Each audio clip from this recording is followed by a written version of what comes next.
Welcome back to the Deep Dive. Today we are not just analyzing a story, we're really dissecting a blast radius. That's a great way to put it. We're looking at a situation that has just detonated within the online political commentary sphere.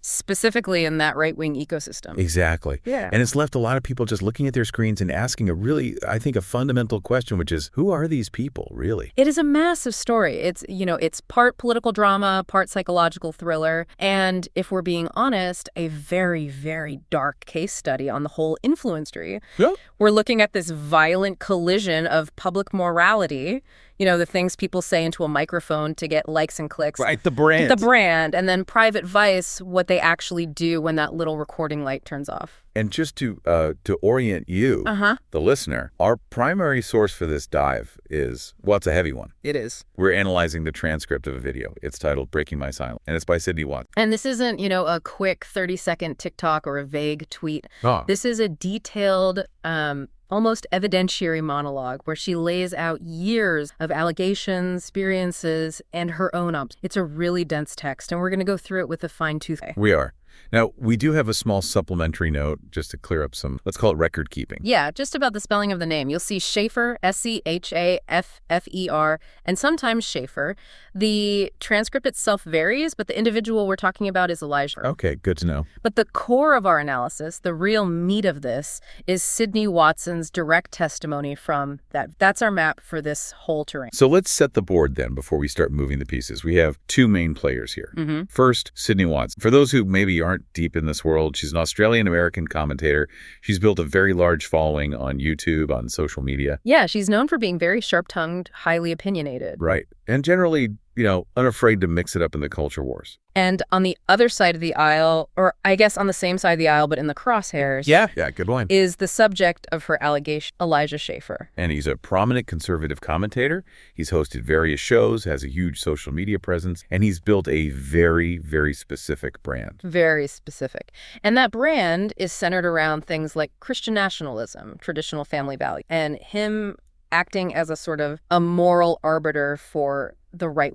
And the context here is just so crucial because they weren't just random peers who met at a conference once. Oh, not even close. They were co-hosts. They had a show together. They were friends. They were neighbors. Neighbors, right, living in the same building in Texas. This is intimate betrayal we're talking about, not just professional rivalry. Exactly. This is someone blowing the whistle on someone they broke bread. So our mission today is really to unpack the specific claims that Watson makes video. We're going to look at the allegations of hypocrisy, the specific mechanics of manipulation she describes, which are, they're fascinating and terrifying in equal measure. Yeah. And this broader concept she brings up of an eco-silence. But before we do, I really do need to drop a very serious disclaimer right here at the top. Yeah, please do. We need everyone on the same page for this. The source material we're covering today involves a mature and pretty disturbing theme. We are going to be discussing allegations of sexual harassment, substance abuse, the use of sedatives in a predatory manner, and severe emotional abuse. Right. So if you aren't in a headspace for that, or if you have younger ears around, this is your warning. Yeah, maybe circle back to this one later. Exactly. We're going to be blunt about what is in the text because the text itself is incredible. Okay, so let's get into the catalyst. The video is called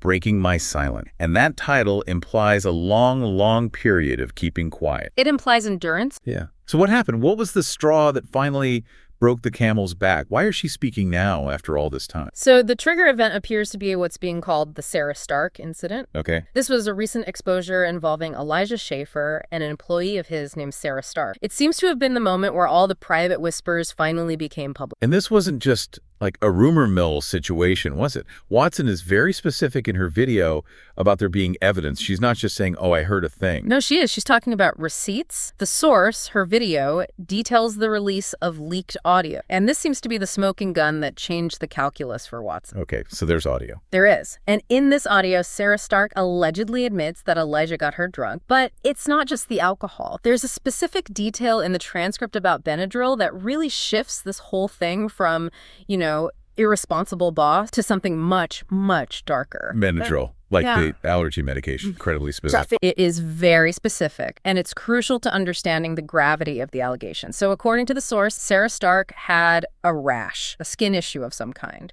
Elijah allegedly offered her Benadryl to help with that rash. Now, Benadryl, the active ingredient, is diphenhydramine. It's a sedative. It makes you drowsy. Right. Everyone knows you don't drive on Benadryl, and you certainly don't mix it with booze. Exactly. And that is the core of the allegation. The source claims that Elijah gave her this sedative and then was reportedly feeding her shots of alcohol. Oh, wow. And the combination of the two, predictably, caused her to black out. That is a terrifying cocktail. I mean, anyone with just basic medical knowledge or frankly, even just college party knowledge, knows that mixing depressants and sedatives is so dangerous. Yeah. It sounds like he was trying to knock her out. And that is the implication that Sarah Stark makes in the audio that Watts got. She's quoted as saying he obviously knew what he was doing. Yeah. She believes the blackout was manufactured, that it wasn't an accident, it was a strategy. And the timing of this, Watson really highlights this.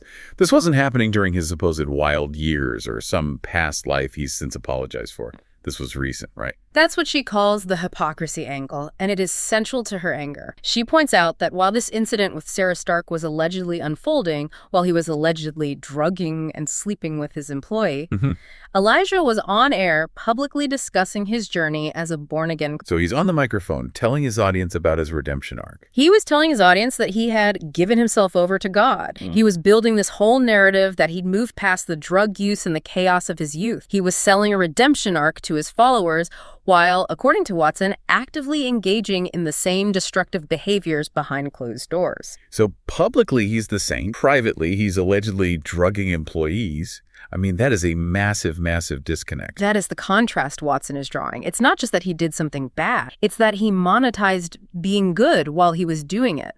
And this leads to what we can call the corroboration factor. Watson essentially says, look, I couldn't speak before because it was just my word against his. Of course. He said, she said, is just a dangerous game to play when your opponent has a massive platform and a loyal audience. Exactly. But with the Sarah Stark audio, suddenly there was independent proof of a pattern. It wasn't just Sydney Watson having a grudge. It was a third party with audio evidence describing the exact same modus operandi. She talks in the video about the stigma of Me Too in their specific political circle. Can you expand on that a bit? Because usually we think of Me Too as a Hollywood thing or maybe corporate media. Right. But in the right-wing political sphere, or the dissident right, as some people call it, there is a reflexive skepticism toward Me Too, Alex. Yeah, it's often framed as a political weapon. It is. It's often viewed as a weapon of the left, a way to cancel strong men. And Watson was acutely aware of it. She felt that if she came forward without hard third-party evidence, she would just be branded a bitter feminist, a woman scorned, a liar. That is a fascinating psychological trap. She felt she couldn't speak because the very audience she speaks to has been trained, in a way, to disbelieve women who speak up about this kind of... Precisely. She needed the Sarah Stark evidence to act as a shield. She needed someone else to take that first hit, or at least for the evidence to be undeniable, so she could finally tell her own story without being immediately dismissed out of hand. It's almost like she needed permission from the audience's own psychology to be a victim. That's fascinating and tragic. It is. So, okay, once she starts talking, she outlines a pattern. It's not just one bad night with an employee. She paints a picture of a fundamental split in his personality. She describes the Christian persona as a mask, a total costume he puts on for the camera. But she peels it back with some very specific, very shocking examples. And one of the most shocking parts of the source text, and I mean, this really stopped me in my track, is her analysis of the Holes commentary. I read the notes on this. It's jarring. I had to read it twice to make sure I wasn't misunderstanding. Walk us through this clip she analyzed. Okay, so Elijah is recording a segment about post-nut clarity. Now, usually, it's kind of a joke topic online. It refers to that moment of, clarity men supposedly get after intimacy. Sure. But Elijah takes it to a theological, almost philosophical place. And he states that after a man ejaculates, he realizes that women are just a bunch of holes. He actually used that phrase, just a bunch of holes. Verbatim, according to the transcript provided by Watson, he says, and I'm quoting here, your view of women becomes so low because women really are just a bunch of holes. Wow. Okay, so he's flat out admitting that he views women as objects. He argues that this realization devalues women in men's eyes. But here is the kicker, and this is where the expert analysis comes in regarding his rhetoric. He doesn't say, and men need to fix that view. He doesn't say, this is a sinful thought we've got to overcome. No. He justifies it. How? I mean, how do you even begin to justify calling half the human race holes. He claims that this hatred or this devaluation of women is a result of generations of sin and rebellion that have made women masculine. Wait, hold on. I want to make sure I'm following this logic. Men seeing women as objects, as whole, is the women's fault. Yes. For being masculine. That is the argument he presents in the clip. He frames misogyny not as a flaw in the man, but as a spiritual reaction to women not being who God made them to be. So he's saying, I see you as garbage because you aren't acting the way I want you to act. That's it. Watson uses this to demonstrate that his family values rhetoric is built on a foundation of deep-seated resentment and contempt. It's a weaponization of theology to excuse objectification. I mean, it's brilliant in a really dark way because it completely absolves him of any responsibility. Yeah. It's not me, it's the sin in you. Precise. And Watson argues this worldview bleeds directly into his private treatment of the women close, which brings us to the kidnapped and the treatment of his wife. This story sounded like a fever dream when I read the outline. He tweeted that his family was kidnapped, like actually taken. It was a completely chaotic sequence of events described in the source. Elijah allegedly tweeted that his family was kidnapped. Then, a little while after, he tweeted that his car was stolen. Then he claimed he lost his gun. Then he just deleted everything. So what was the reality? What was actually happening? He eventually posted that his wife had actually left him and he was sober and sad. Sober and sad. That phrase is doing a lot of heavy lifting there. Just sounds like a complete spiral. And Watson presents it as exactly that, a glimpse behind the curtain. It was a public meltdown that hinted at a deep, private chaos. People online were actually speculating that he had done something to his family because the stories were so erratic and changing every minute. Wow. And to substantiate what was happening during that spiral, Watson presents a transcript of a recording, the berating audio. Okay, this is the recording of him talking. It is. And honestly, just reading the transcript of this audio is difficult. It's visceral. He's allegedly drunk, and he is just unleashing a torrent of abuse wife. What kind of things is he saying to her? According to the transcript, he calls her a whore. He calls her a bitch. He tells her to shut the F up. This is the man who lectures the internet on how to lead a godly marriage. Yeah. This is the traditional family man brand personified. The contrast is exactly what Watson is highlighting. In the audio, he challenges her. He says, divorce me, take my son, do what the F you want. He attacks her for allegedly lying about having a couple of beers and uses that as a pretext to just verbally destroy her. It really does create this pattern. Yeah. Public virtue, private abuse. He performs the role of the protector in public, but in private, he is the aggressor. And Watson's point is that this isn't just a bad fight couple. She calls it a masterclass in behavior. He is trying to break her down. But Watson goes further than that. She moves from emotional abuse to allegations of actual criminal behavior and harassment. And she uses a very, very loaded comparison, the Diddy of the right wing. Yeah, that comparison comes from a source Watson spoke to, and it's meant to convey a very specific power dynamic. When we invoke that name Diddy, we're talking about a specific cultural understanding of power, leverage, and control. Right, it's not just about partying. No, it's about entrapment. So let's look at the workplace allegations first, because this is professional misconduct, separate from the private stuff. So Watson notes that Elijah was reportedly fired from a major right-wing network, The Blaze, back in 2022. Yep. The official report at the time was that he allegedly sexually assaulted a female colleague. Watson then adds that she personally knows of at least 2 other situations where he groped or sexually harassed women. So the workplace issues were known. People knew he was a problem. It certainly seems so. But that Diddy comparison, that really hinges on the grooming allegations she makes regarding young men. And this was a twist I honestly did not see coming in the source material. It's a significant pivot. We've been talking almost exclusively about his treatment of women, but Watson describes a predatory pattern toward men as well. She describes behavior that she categorizes as. She details stories of young men, fans, people in his orbit, interns maybe, who were put in very compromising and frankly dangerous. There's the story about the door barricade. That one really stuck with me. Yes. A young man who was in a Twitter space claimed he stayed at Elijah's house one time.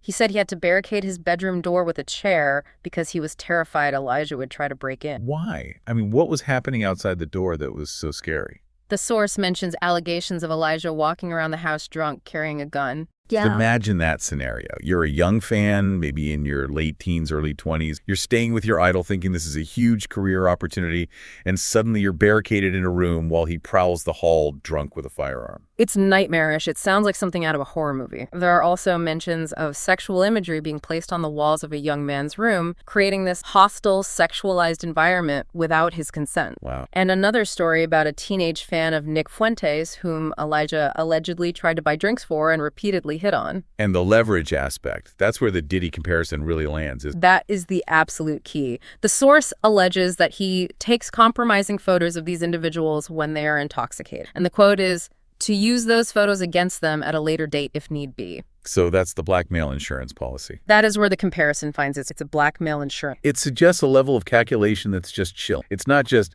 oops, I drank too much and acted stupid. I am actively gathering collateral. And Watson does acknowledge that the substance abuse is a driver. She talks about sober Elijah versus intoxicated Elijah. She says the personality shift is drastic, night and day. But the gathering of leverage implies that even the intoxicated version has a strat. Or maybe that the sober version plans for the intoxicated version. I want to pivot now to the legal side of this, because this is where Watson gets very, very specific about a lie that she says has been told about her, the lawsuit narrative. This seems to be the thing that makes her the angry. It is the centerpiece of her defense. It's the specific factual inaccuracy she is desperate to correct. For years, Elijah has publicly claimed that Sydney Watson sued him personally. Sued him for what, specifically? His story is that she sued him for millions of dollars because he hosted a controversial figure, Nick Fuentes, on his show. Oh, okay. So he frames it as a free speech issue. He tells his audience, she tried to silence me because she didn't like my guest. He claims she lost the lawsuit, that he beat the case, and that he has depositions to prove it. That sounds like a slam dunk story for his audience. The woke feminist tried to silence me, and I won. It makes him the hero of the story. Exactly. It plays perfectly to his base. It confirms all their biases against women in media, against cancel culture. But Watson says every single word of that is a lie. So what is the truth, according to the documents that she says she had? Watson asserts that she never sued Elijah Schaffer. She sued the media company they both worked for at the time. Okay, that's a massive legal distinction. Suing a corporation is not the same as suing a coworker. It changes everything. She sued the company for a hostile work environment and sexual harassment regarding the things Elijah allegedly did to her, but the defendant was the corporation. She argued the company failed in its duty to protect her, and she says that lawsuit was settled, not lost, late 2020. So she got a settlement she didn't lose? Correct. And regarding Elijah, she says he was never deposed. They never sat in a room together with lawyers. There was no case for him to beat. He's never the defendant. So why lie about it? Why risk being called out on court records that are, theoretically public? Because it worked. Watson calls this the lawfare narrative. By claiming she sued him personally, he paints her as this bitter enemy trying to bankrupt. It neutralizes her allegations of harassment by making her look like the aggressor. It flips the script. Completely. Instead of him being a predator, she becomes a litigious bully. It's narrative control 101. If you scream your version of the story loud enough and often enough, the nuance of legal filings just gets lost in the noise. And she mentions the Sean Mike Kelly podcast as a prime example of how this lie spreads. Right. So Elijah went on that show and told the whole story again. Yes. Elijah went on Sean Mike Kelly's podcast and repeated the lie that she sued him and that she lost. And Watson says she actually DM'd the host, Sean Mike Kelly, and explained, this is false. Here's the reality. I did not. And did you fix it? Did he issue a correction or take it down? No. According to Watson, he left the episode up. He didn't fact check. He even clipped that specific segment for Instagram where she says it got hundreds of thousands of views. That has to be infuriating. You're screaming the truth, backed by legal reality, and the content machine just rolls right over you because the lie is more entertaining and gets more clicks. It brings us to this broader theme she discussed, the machinery of silence. Watson argues that this isn't just about one bad man. It's about an entire ecosystem that enables and protects this kind of behavior. Right. And she introduces the concept of mutually assured destruction. Which is usually a Cold War term about nuclear weapons. How does that apply to a bunch of influencers? It fits perfectly. She explains that in this industry, this specific bubble of political commentary, everyone has dirt on everyone else. Everyone knows everyone's horrendous secrets, as she puts it. Because it's a standoff. It's a total standoff. I know what you did in Vegas, so you better not talk about what I did in Austin. It creates a cartel of silence. Yeah. Everyone is guilty of something, so no one can speak. Exactly. It ensures that the worst behavior is protected because exposing it would mean exposing yourself or risking someone exposing you in retaliation. And within that silence, predators can operate freely. It's a culture of complicity. And Watson also describes pathological lying as a tactical weapon. She says Elijah inoculates his circle against. How so? What does that look like? She describes an isolation tactic. He allegedly tells everyone in their friend group lies about her, that she's crazy, that she's obsessed with him, that she's unstable, before she ever says a word about what he's done. So by the time she finally speaks up, the audience is already primed to disbelieve. They think, oh, right, Elijah told me she was crazy. Precisely. It's a preemptive strike on her credit. She shares this chilling anecdote about a coffee meeting that illustrates. The coffee meeting. This wasn't just a friendly catch-up. No. This was after his first cheating scandal, an earlier one that had become public. He took her to coffee, not to apologize, not to explain, but to grill her on what... A threat assessment. A total threat assessment. He wanted to know how much damage, and then he used fear to quiet. He basically implied that if she spoke, he would destroy her career. And when fear doesn't work, he uses politics. The feminist demon angle. We touched on this earlier, but let's go a bit deeper on. This is where the audience becomes a weapon. Watson explains that by painting her as a man-hating feminist, Elijah taps directly into the political ideology of his followers. On the right, feminism is often a dirty word. It represents the enemy. It does. So if he can successfully label her a feminist, his audience automatically stops listening to her valids about harassment. They just shut. It's a shield made of ideology. You can't believe her. She's one of them.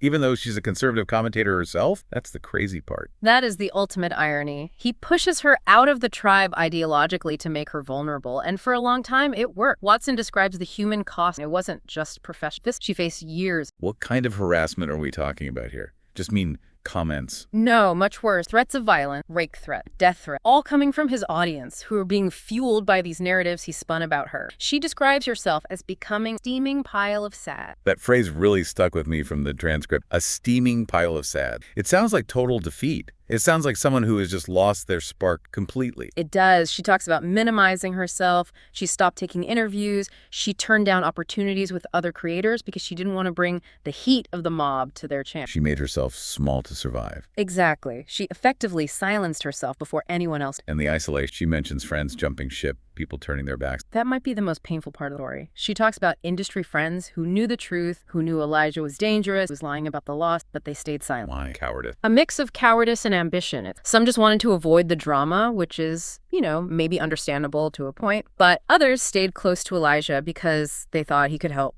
their careers. Right. He had a bigger platform, so they stuck with the winner, regardless of his character. Ambition over morality. That is a tale as old as time. It's a very cynical calculation. She mentions people DMing her privately saying things like, "I believe you, I support you," but refusing to say a single word publicly. Wow. It left her completely alone in the public square. It's that mutually assured destruction at work again. I support you in secret, but I will not risk my own neck for you. But she did speak. After all that, she finally hit record. She sat down, turned on the camera, and put it all out. How does she end this testimony? After all the darkness and the abuse, where does she leave us? She wraps up with a very clear, very pointed summary of her defense. She reiterates that this isn't about revenge, it's a correction of the public record. She wants the world to know she did not sue him personally, and she wants the world to know who she believes he really is behind the mask. Okay. But she also has a direct message for those silent friends, the enablers. What did she say to them? It's short, it's brutal, and given the context, it's entirely fair.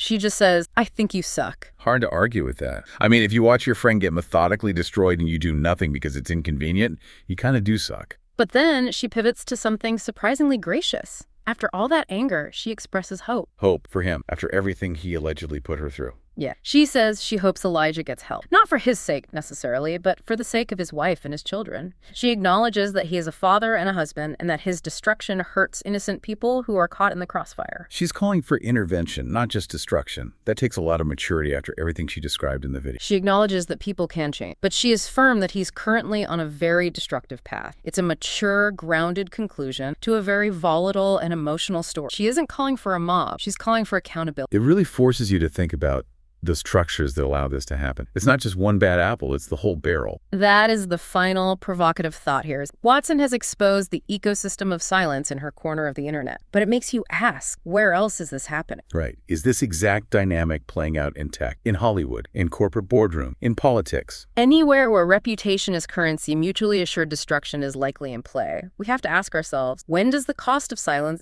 keeping your career safe, avoiding the drama, become too high? When does silence just become... Watson decided the price was finally too high. It makes you wonder who else is doing that same math right now. Who else is sitting on a story just waiting for their own Sarah Stark moment to make it feel safe enough to speak? Indeed. It forces us to look past the avatar on the screen and remember the human beings and the very human flaws behind them. And it reminds us that the characters we watch online are real people capable of very real harm. This has been a heavy one, but a really important one. We've peeled back the layers of online influence, of hypocrisy, and the mechanics of silence. Thank you for listening to this deep dive into the Sydney Watson and Elijah Schaffer saga. Until next time. See you then.